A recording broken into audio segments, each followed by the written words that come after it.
chacun, à chacune d'entre vous qui êtes présents dans ce lieu. Nous avons un privilège immense ce matin d'être dans sa présence, amen, d'être au cœur de la présence du Seigneur. Je regardais quelques passages de la parole de Dieu. Ce matin, le Seigneur était encore en train de m'inspirer pour la prédication. Ce que je vous partagerai certainement encore ce matin sera, je dirais, comme une forme de résumé de certaines choses que je vous ai déjà enseignées. Je ne sais pas si c'est trop fort pour vous. En tout cas, on peut me baisser dans les retours, il n'y a pas de souci.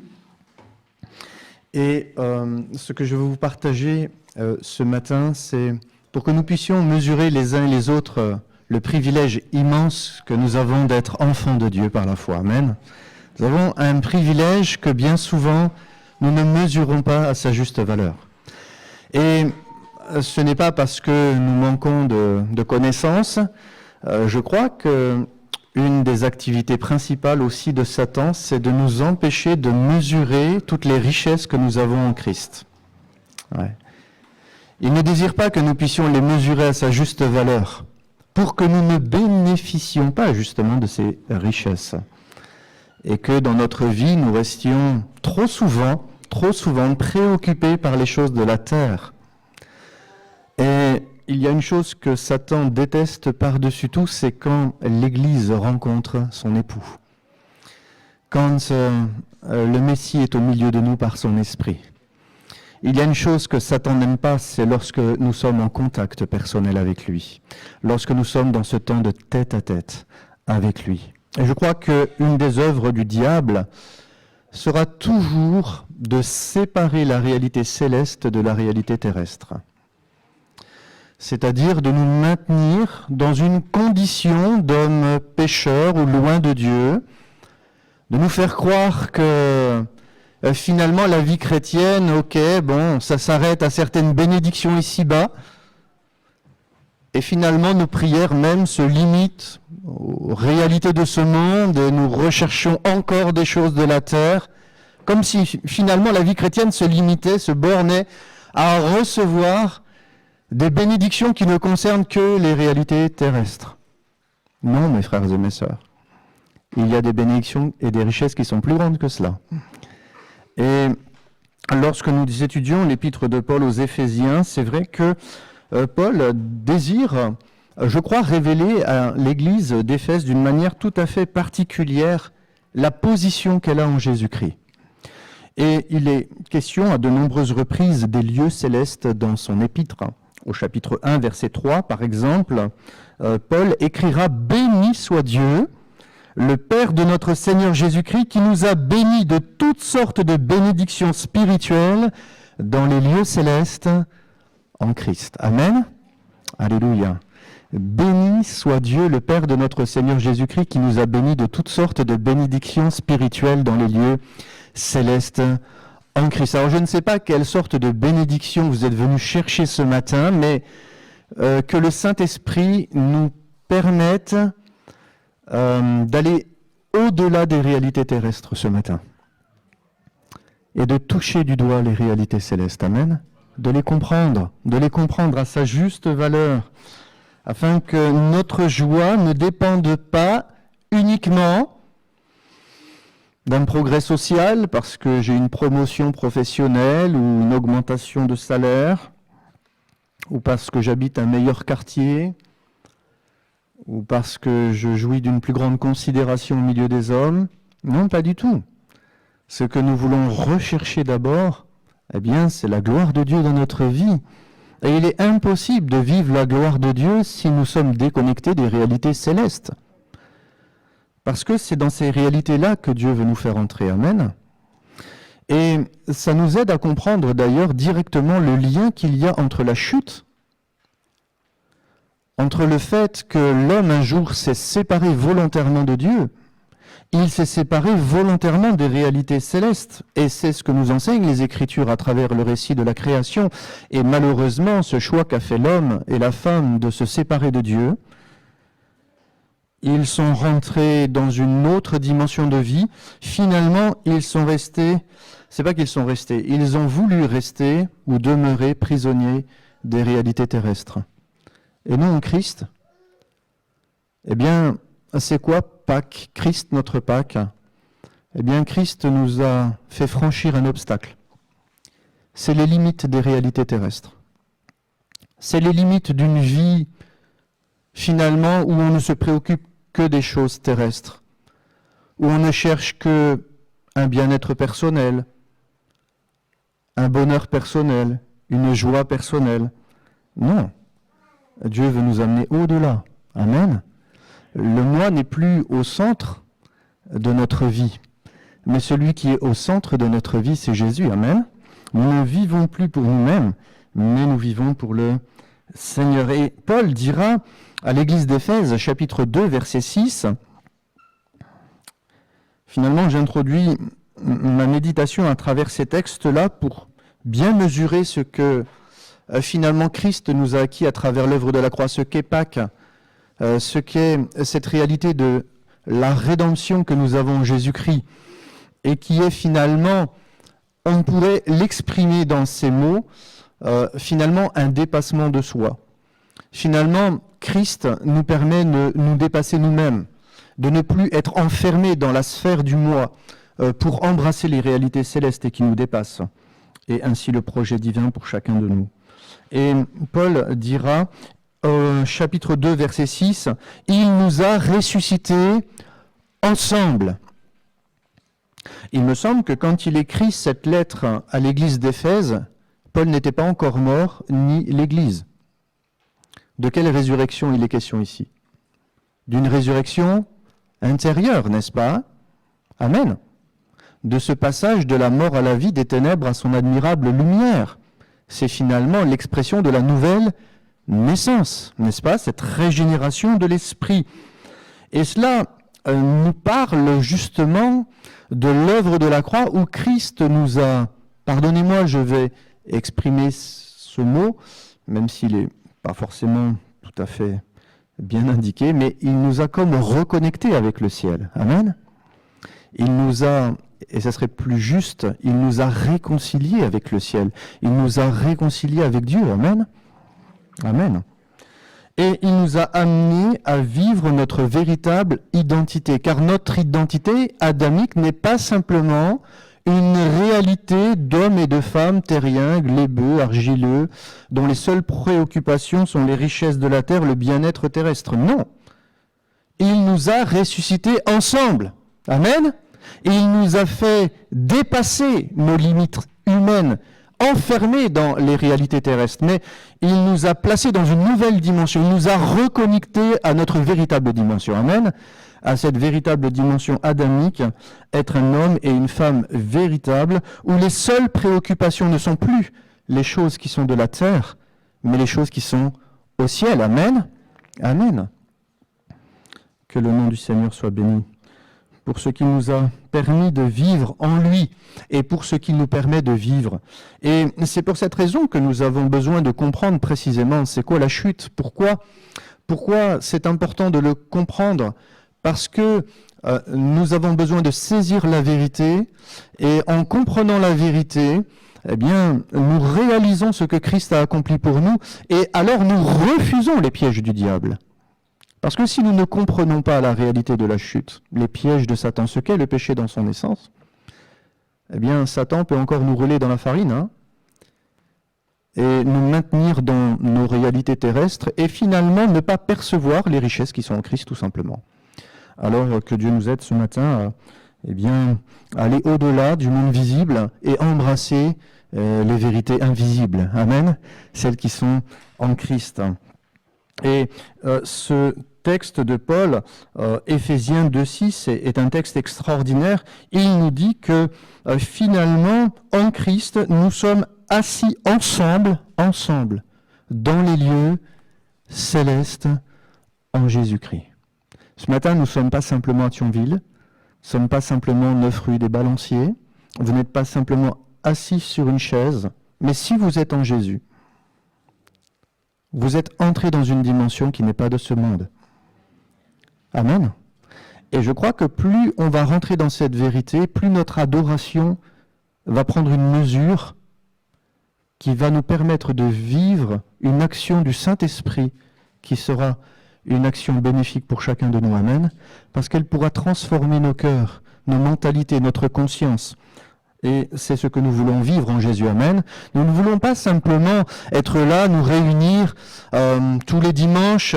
Alors on est heureux, on est là, on est des bons chrétiens, on chante des beaux chants, etc. Non, on va aller bien au-delà de tout ça. On veut toucher du doigt la présence de Dieu. Amen. Et on veut que Dieu touche nos cœurs. On veut ce temps de contact personnel parce que c'est ce temps que nous voulons vivre, que nous sommes venus chercher ce matin. Amen. Que le nom du Seigneur soit béni. Lorsque nous regardons le texte de la Genèse, bien souvent, malheureusement, nous avons une interprétation édulcorée de ce qui s'est passé dans la chute.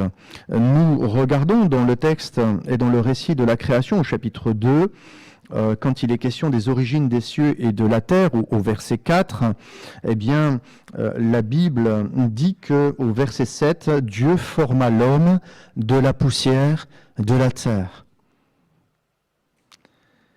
Il souffla dans ses narines un souffle de vie, et l'homme devint un être vivant. Il y a donc bien deux dimensions qui forment l'identité de l'homme. Une réalité terrestre par son corps, une réalité céleste par son esprit. Amen. Amen.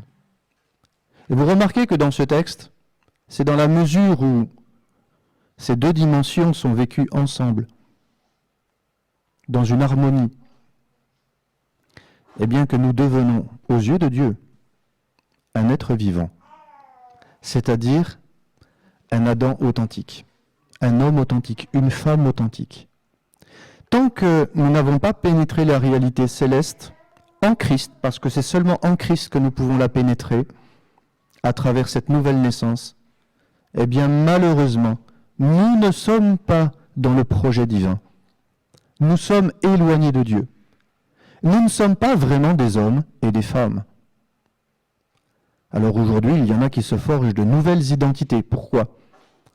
Ils se forgent de nouvelles identités parce qu'ils sont dans un mal-être à travers leur dimension terrestre.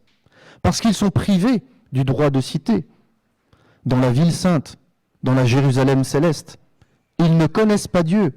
Ils n'ont pas pénétré ce temple qui n'est pas construit par la main des hommes, mais qui est dans le ciel de gloire. Ils ne connaissent pas l'œuvre de la croix. Ils n'ont pas compris ce que Jésus est venu accomplir pour chacun de nous. Et ils sont restés prisonniers de leur dimension. Et cette dimension ne peut pas satisfaire le cœur de l'homme. Cette dimension ne peut pas épanouir l'être humain. Et c'est pour cette raison que cette souffrance, et je dirais, est à son paroxysme dans ce monde, dans ce 21e siècle.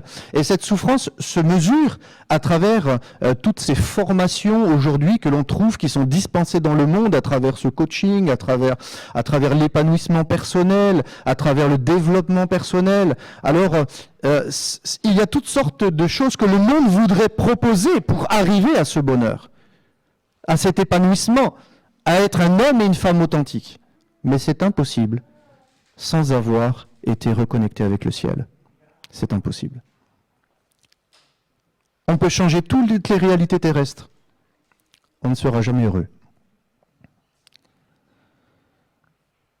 Lorsque Dieu forme ce projet, qu'il construit, qu'il réalise ce projet, parce que nous sommes dans l'étape de la réalisation, au niveau du récit de la création, je répète aussi une chose que je vous ai déjà enseignée, peut-être pas à tout le monde, je ne sais, mais je l'ai déjà enseigné, c'est qu'il y a 3 étapes dans le récit de la création. En réalité, il y a 3 créations. Et avant la création de l'homme, la création matérielle, la réalisation du projet, il y a 2 créations qui lui précèdent. Il y a pourquoi le monde existe et comment le monde va exister. Il y a donc la raison d'être de ce monde dans le récit de la création, du chapitre 1, versets 1 à 2. Et puis à partir du verset 3, quand Dieu dit que la lumière soit, Dieu va planifier le projet. Il va le révéler. Et il va réaliser pleinement ce projet, troisième étape de la création, seulement ici, au chapitre 2, à partir du verset 4. Il y a donc 3 étapes dans la création. Un pourquoi la chose existe, un comment elle va exister, et ensuite je vais réaliser le projet. C'est logique. J'imagine au milieu de nous, il y a par exemple des épouses, mais aussi parfois il y a des époux qui aiment cuisiner. Avant qu'un plat soit prêt à servir dans une assiette, il faut déjà avoir l'envie de manger quelque chose, n'est-ce pas? Il faut avoir une idée. Qu'est-ce que je vais manger? Eh bien, ça c'est le pourquoi je vais faire quelque chose. Pourquoi je vais entreprendre une action. Il faut déjà une idée. Il faut déjà un besoin. L'homme a besoin de se nourrir. Et ce besoin va entraîner quelque chose, va aboutir à quelque chose, va amener l'homme dans quelque chose. Ok, c'est bien.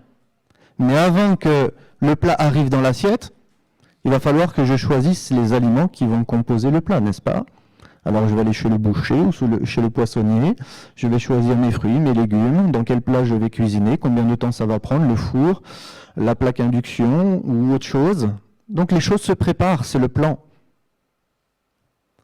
Et puis une fois que j'ai conçu le plat, comment je vais le mettre en œuvre, ce plat? Eh bien, je vais passer à sa réalisation. Ça vous parle là maintenant? Oui, mesdames, c'est plus facile à comprendre. Hein? Donc avant que le plat arrive dans l'assiette, donc la réalisation du plat, il y a 2 choses qui précèdent. Et c'est ce que la Bible nous enseigne, tout simplement. Et puis, une fois que l'homme a été créé, vous remarquez au verset 8, je ne sais pas si vous avez fait attention à cela, mais il est écrit que l'Éternel Dieu planta un jardin en Éden. Qu'est-ce que ça veut dire? Ça veut dire que le jardin a été planté, a été créé, a été établi après la création de l'homme. Donc l'homme n'a pas été créé dans le jardin. Et vous remarquez que c'est après avoir créé le jardin que Dieu va y placer l'homme qu'il avait formé. Et ce jardin, c'est un lieu particulier. C'est la dimension céleste. C'est une spiritualité authentique qui transcende la dimension terrestre. De sorte que les réalités de la terre n'étaient pas du tout une préoccupation pour l'homme. Non pas qu'elles n'existaient pas, parce qu'on voit que c'est suite à la chute que ses yeux vont s'ouvrir. Pourquoi? N'avait-il pas conscience de ces réalités avant? Si. Il en avait pleinement conscience. Il pouvait se nourrir de tous les fruits de la terre. Mais ce qu'il a pris conscience, ses yeux se sont ouverts. Sa prise de conscience, c'est quoi? C'est que c'est comme s'il y avait un plafond de verre qui s'était établi entre le ciel et la terre. Entre la dimension céleste et la dimension terrestre. Pourquoi? Parce qu'il n'y a plus de spiritualité possible. Il n'y a plus de transcendance possible. Il y a une séparation, une coupure. Et l'apôtre Paul le dit, ce sont vos péchés qui mettent une séparation entre vous et votre Dieu et qui vous empêchent de voir sa face. Mais nous bénissons le Seigneur parce qu'à travers l'œuvre de la croix, il y a eu une réparation, n'est-ce pas? Le plafond de verre a été brisé. Amen. Jésus l'a dit clairement. Je suis le chemin, la vérité et la vie. Nul ne vient au Père que par moi. Et le Père, lui, il habite le ciel de gloire. Il est dans les lieux célestes. Finalement, c'est quoi la vie de l'homme sur terre sans Dieu? C'est comme un enfant qui est privé de son Père. Il ne connaît pas son identité. C'est ça être perdu. Et Jésus est venu sauver ceux et celles qui sont perdus. Ceux qui ont cette conscience de se dire, mais voilà, à un moment donné, les réalités de la vie, ça ne me suffit pas. Les réalités de la terre, Il y a quelque chose qui fait que je ne me sens pas entier, je ne me sens pas moi-même. Je me sens privé de quelque chose, d'une dimension qui me manque, que je ne connais pas, que je veux découvrir. Il me manque quelque chose. Et c'est pour cette raison que la Bible dit que Christ est notre paix. Littéralement, il est notre shalom. C'est-à-dire, il est celui qui nous rend complets. Parce qu'il nous permet finalement de nous réunir avec nous-mêmes. C'est-à-dire de retrouver notre dimension céleste, celle dont on avait été privé à cause de la chute d'Adam et Ève. On voit que dans ce jardin, au verset 9, Dieu va faire pousser du sol des arbres de toute espèce agréables à voir et bons à manger, et l'arbre de la vie qui est au centre du jardin. Dans le jardin de notre cœur, qu'est-ce qui est au centre? Est-ce que c'est l'arbre de la vie? Et puis il y avait un autre arbre dans ce jardin. C'est l'arbre de la connaissance du bien et du mal. On voit au verset 15 que l'Éternel Dieu va prendre l'homme donc et le placer dans le jardin en Éden pour le cultiver et pour le garder. Dans ce texte, il est question de cultiver et de garder, deux verbes, avad, shaba et shamar. En hébreu, avad, eh bien, c'est aussi un mot racine qui signifie service, serviteur. Travailler pour quelqu'un. C'est ça être au service de Dieu, c'est parce qu'on travaille pour Dieu. Amen? Oui. C'est intéressant aussi, c'est que ce mot avad et ved en hébreu, ça signifie adorateur. Ça signifie qu'on ne peut être un adorateur de Dieu que si nous avons pénétré ce ciel de gloire, que si nous sommes assis dans les lieux célestes en Jésus-Christ, que si, par la grâce de Dieu, nous ne sommes plus prisonniers de l'homme naturel, de l'homme qui est confiné aux réalités terrestres, de l'homme qui est prisonnier de sa dimension terrestre.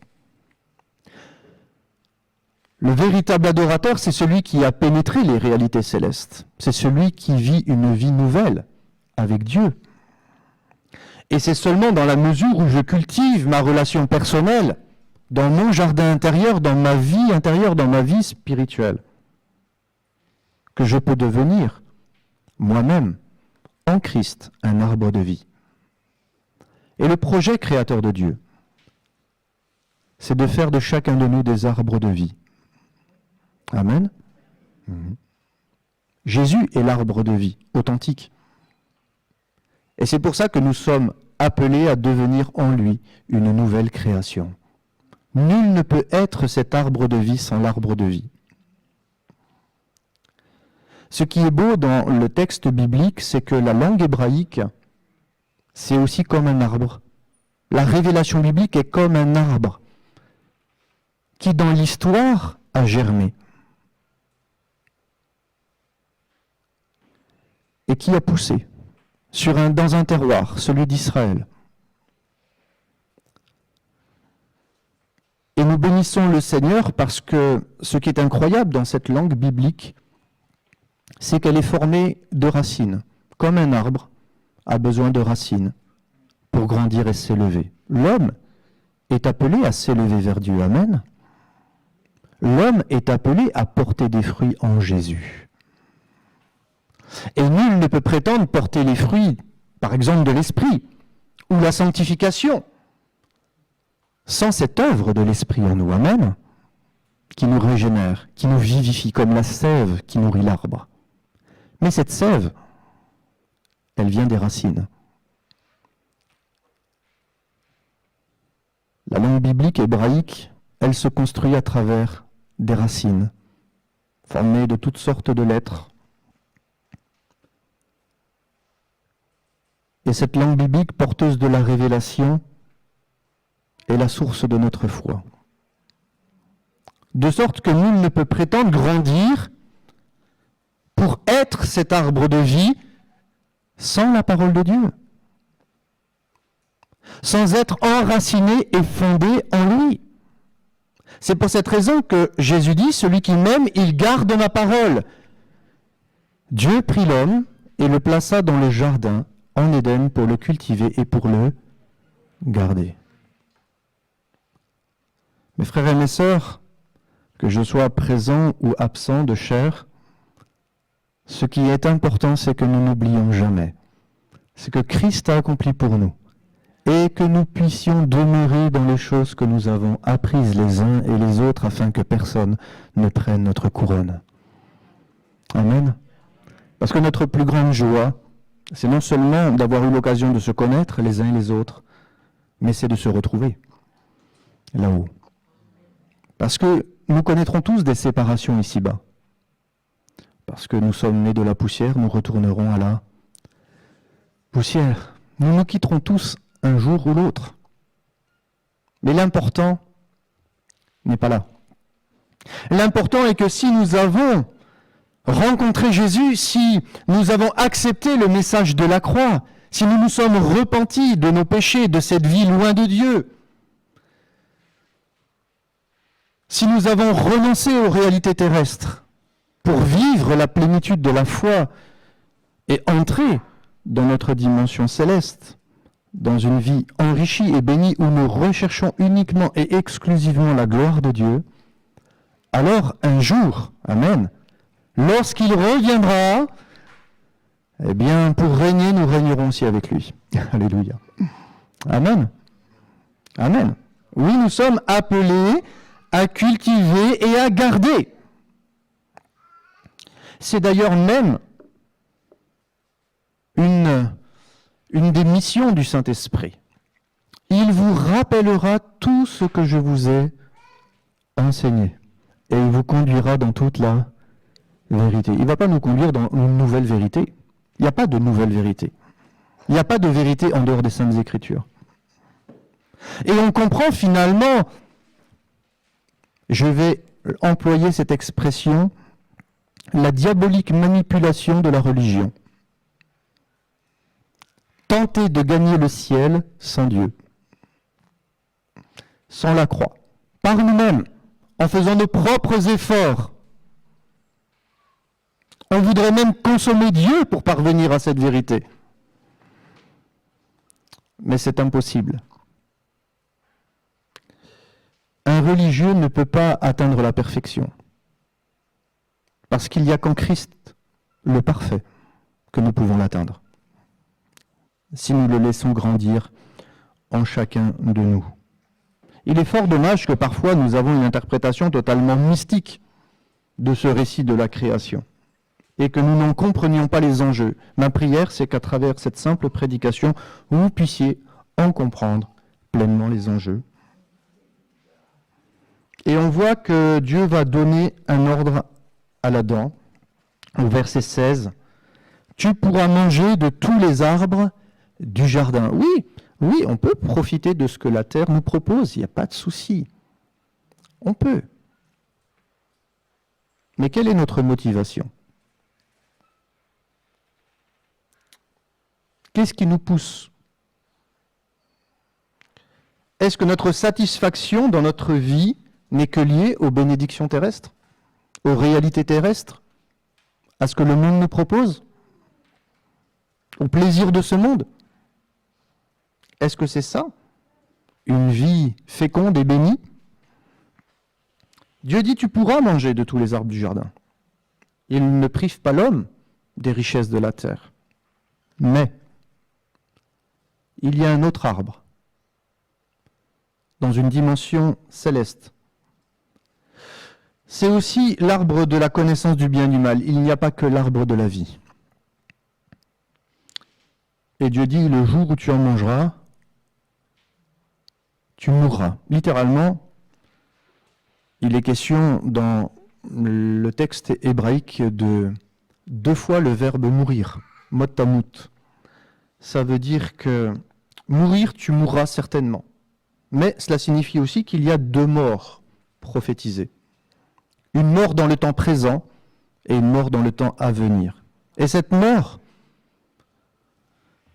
quand Paul déclare que le salaire du péché, c'est la mort, c'est quoi? C'est la privation de notre identité céleste. On est déconnecté des choses de Dieu. On est loin de lui. On est mort à la réalité de la vie authentique. Finalement, l'homme ne peut pas se connaître sans Dieu. C'est impossible. Il est privé d'une dimension. Et c'est une malédiction pour lui d'en être privé. Il y a donc une mort lorsqu'on ne veut pas uniquement se maintenir dans ce jardin en Éden. Et Dieu savait que, évidemment, avant la création, que l'homme allait choisir de s'éloigner de lui. Il le savait. Dieu le savait. Vous savez, on ne fait pas, quand un couple décide d'avoir un enfant, par amour, de donner la vie, il ne fait pas le choix de donner la vie à l'enfant en fonction de ce que l'enfant va lui rapporter demain.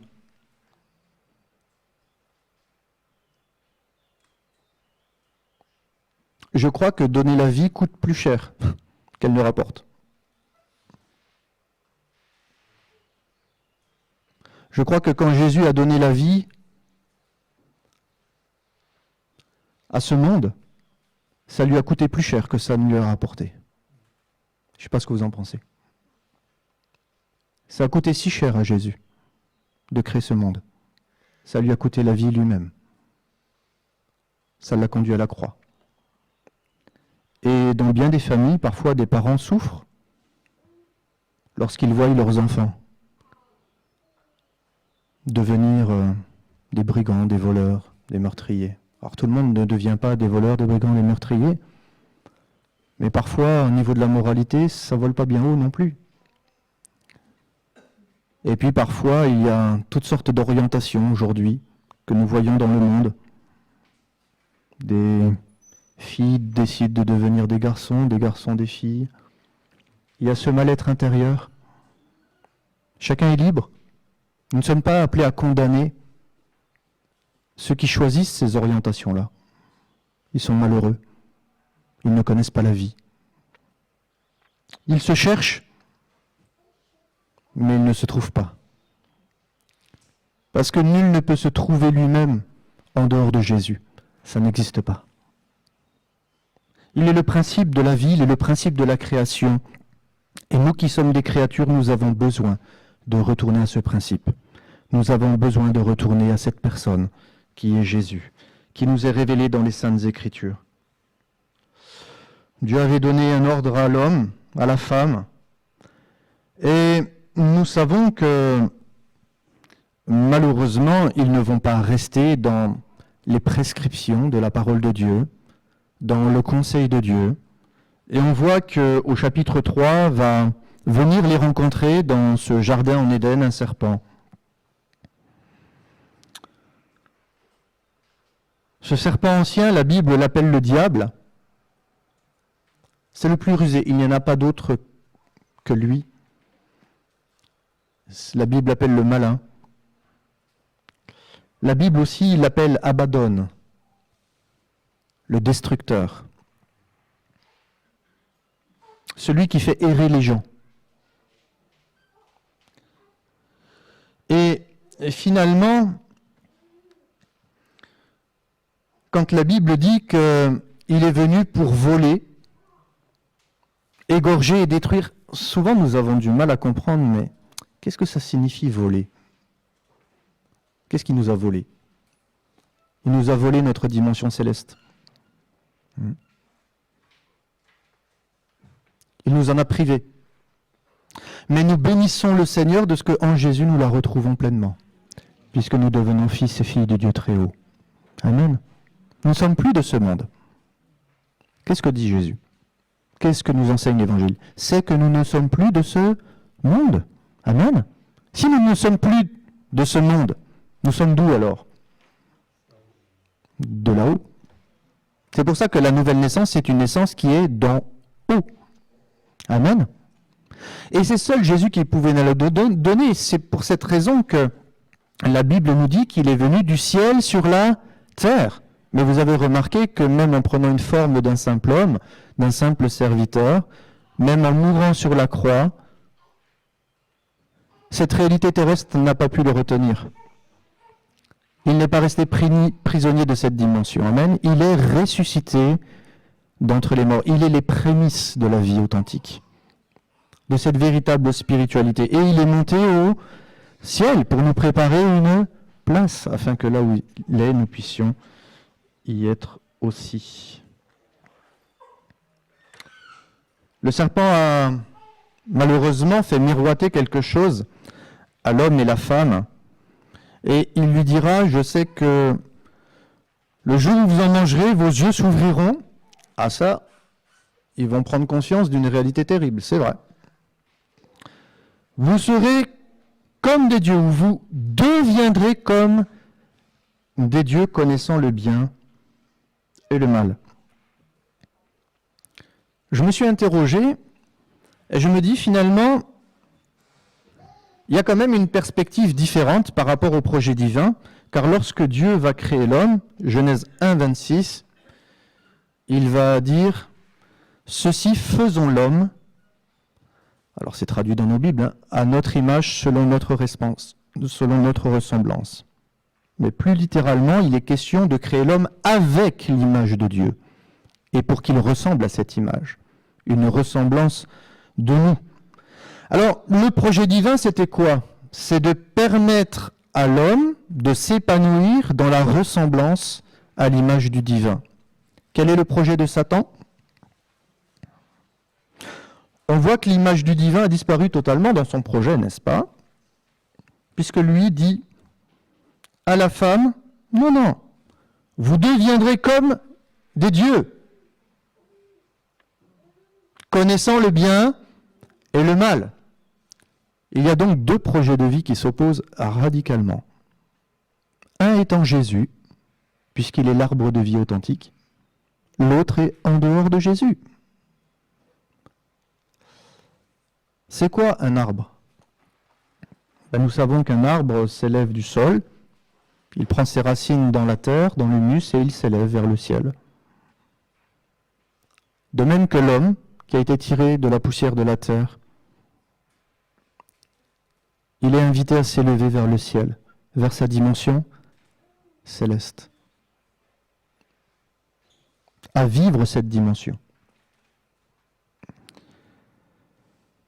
Et finalement, nous savons dans la Bible que l'arbre est l'image de l'homme. On le voit à travers les 3 arbres prophétiques qui nous parlent de la relation entre Dieu et son peuple. Il y a l'olivier que vous connaissez, il y a le figuier et il y a la vigne. 3 arbres prophétiques qui parlent des 3 dimensions de vie que Dieu veut nous donner en lui. Une véritable spiritualité authentique par une vie de l'esprit, une foi profonde, enracinée dans la vérité, le figuier, et une joie ineffable par la vigne, à travers la nouvelle alliance. Et ce qui est extraordinaire dans finalement ce texte de la création, c'est que nous comprenons finalement les enjeux de la vie humaine sur la terre. C'est pour cette raison que pour moi il est important pour chacun de vous que vous puissiez la comprendre et que vous puissiez aussi la partager autour de vous. Parce que c'est le problème. C'est le problème que chaque être humain a sur la terre. Il doit entrer dans sa dimension céleste. Et il n'y a que Jésus qui peut nous faire passer d'un bord à l'autre. Frères et sœurs, Dieu nous a accordé une grâce tellement précieuse de le connaître. Nous ne pouvons pas garder ce trésor en nous-mêmes. Vous remarquez qu'un arbre est appelé à porter du fruit. Et nous, qui sommes en Christ, la Bible dit que comme l'homme qui médite la loi du Seigneur jour et nuit, il est comme un arbre planté près des courants d'eau et qui porte son fruit en chaque saison, et dont le feuillage ne flétrit pas. La Bible dit même que tout ce qu'il fait réussit. Amen. Là, il y a une bénédiction. Là, il y a une bénédiction. Cette bénédiction, elle est plus que les réalités terrestres. Parce que lorsque la vie, elle est transcendée par Dieu, ce qui nous préoccupe, c'est d'accomplir sa volonté. Et sa volonté, elle est claire. Elle n'a jamais changé. La volonté, c'est de rendre tout homme parfait en Christ. Sa volonté, c'est de sauver toute l'humanité. Sa volonté, c'est que par son peuple, l'Église, l'Israël de Dieu, toute la terre soit remplie de sa gloire. Parce que nous sommes appelés à être celle de la terre et lumière du monde. Frères et sœurs, si nous vivons notre vie chrétienne pour nous-mêmes, nous sommes comme des consommateurs de Jésus. Et nous ne sommes pas acteurs du royaume de Dieu. Nous sommes comme cet arbre du bien et du mal que nous voulons consommer à tout prix. Nous voulons rechercher simplement à satisfaire notre ego, notre moi, notre propre avenir terrestre. Si nous ne cherchons que notre plaisir dans les réalités de la terre, si notre souci n'est que pour les réalités de la terre, posons-nous une question. Sommes-nous nés de nouveau par l'Esprit de Dieu ? Parce que lorsque nous sommes nés de nouveau par l'Esprit de Dieu, les choses de la terre, il y a ce chant qui dit « elles pâlissent peu à peu ». Ces préoccupations, petit à petit dans notre vie chrétienne, vous êtes d'accord avec moi, elles s'estompent. Parce qu'on a compris que ce n'est pas les richesses du monde qui pouvaient nous apporter le bonheur.